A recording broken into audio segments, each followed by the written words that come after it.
Vamos mergulhar em uma realidade onde o xamanismo antigo e a neurociência de ponta parecem falar a mesma língua. É uma conexão que desafia tudo que a gente acha que sabe sobre consciência, conhecimento e a própria estrutura da realidade. Para começar, vamos olhar para um número: 82%. Esse número fez pesquisadores do mundo todo pararem para pensar. É uma redução de 82% nos scores de depressão severa, mas o mais impressionante não é nenhum número em si, é como chegaram nele. Pois é, esse resultado não veio depois de anos e anos de terapia. Ele foi alcançado em apenas 24 horas depois de uma única dose de uma bebida ancestral da Amazônia, a ayahuasca. Um estudo liderado pela Flávia de Leosório revelou esse efeito antidepressivo super rápido, abrindo uma porta que a ciência está só começando a explorar. O estudo mostra uma mudança fundamental. A mente sai de um estado rígido, de baixa entropia, sabe? Muitas vezes presa em pensamentos repetitivos, depressivos, e vai para um estado de alta entropia. Um estado muito mais flexível, interconectado, livre. É como se o sistema operacional da nossa mente fosse completamente reiniciado. Ok, então a gente se pergunta, o que exatamente está acontecendo dentro do cérebro para permitir uma mudança tão dramática? Como é que o nosso hardware biológico permite essa atualização de software tão profunda? É aqui que entra a teoria do cérebro entrópico, do neurocientista Robin Carhart Harris.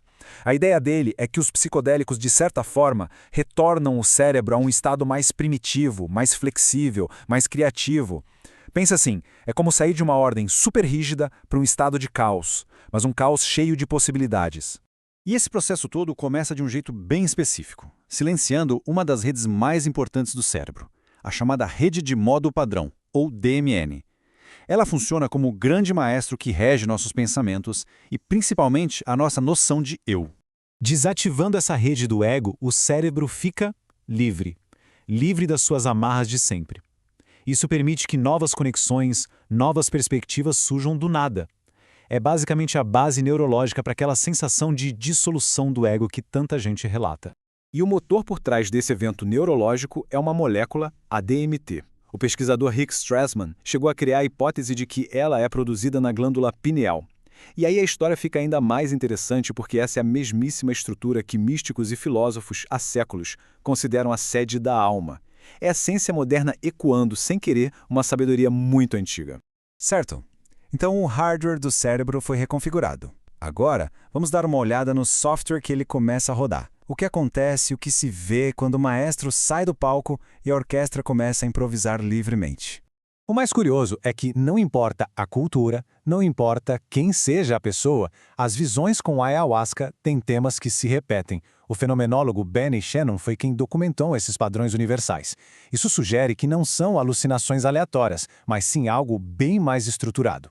E dentro de todas essas visões universais, tem uma imagem que aparece com uma frequência impressionante. Um par de serpentes, se torcendo uma em volta da outra. Foi justamente essa imagem que levou o antropólogo Jeremy Narby a uma jornada de investigação inacreditável. A mente científica mais cética poderia simplesmente dizer: isso é só uma alucinação, um ruído no sistema. Mas e se não for? E se for um sinal? Uma informação que está sendo de alguma forma visualizada? E é essa pergunta que nos leva a uma hipótese, olha, realmente radical. Uma hipótese que conecta a sabedoria dos xamãs da Amazônia com o código fundamental da vida. Vamos ver como essa ideia se desenrola. O que o Narby propôs foi algo extraordinário. Ele sugeriu que os xamãs, em seus estados alterados de consciência, estavam de alguma forma ganhando acesso a informações em nível molecular, que eles estavam literalmente percebendo a estrutura do próprio DNA. É uma ideia que une misticismo e biologia de um jeito nunca antes imaginado. E essa imagem aqui ilustra a hipótese de um jeito brilhante. Quando a gente coloca a linguagem dos xamãs de um lado e a da biologia do outro, a semelhança é de arrepiar. As metáforas parecem descrever exatamente a mesma estrutura. As serpentes gêmeas, a dupla hélice. Uma escada cósmica, a estrutura do código genético. É impressionante. No fim das contas, essa convergência não desafia apenas o que a gente sabe sobre medicina ou biologia. Ela nos força a fazer uma pergunta muito mais profunda. Se uma forma de conhecimento ancestral podia perceber a planta da vida, o que isso revela sobre a verdadeira natureza da consciência? É uma pergunta que nos deixa bem na fronteira de uma nova forma de entender quem nós somos.